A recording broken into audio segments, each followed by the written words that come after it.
Zerdab rayonun Allah Qulu bağı, ha? Allah Qulu bağı şanlıdır. 4 kilovat, 2000 avarot, 30 çarxlı aparatımızdır. Tokumuz hal-hazırda Magruçka'da neçə qalır? Dəqiqə qədər 214, 215 at geçsin. Qardaş öyle çəklə düşmək istəməsə də elə çəkdim 50 düşsün, atmağı görürsün. Nol faza, 30 çarxlı, çatdırma, qoşa pulsuz at, qaqat. Qardaş çəklə düşmək istəmir, elə çəkirəm ki, özü düşməsin, 50 düşsün, o çatdırım yönə. Bak.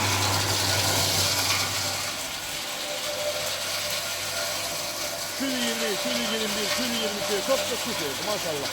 Üstüne koymuşuk, güzel ay koymuşuk. Bir de böyle bir gül kimi. Ne kadar doğru. Ela, geçen değil. Allah hayırlı versin. Süper gününüz olsun.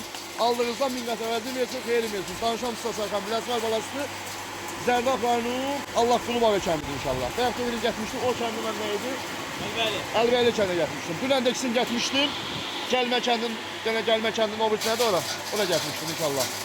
Nol fazadır. 070 298 38 18.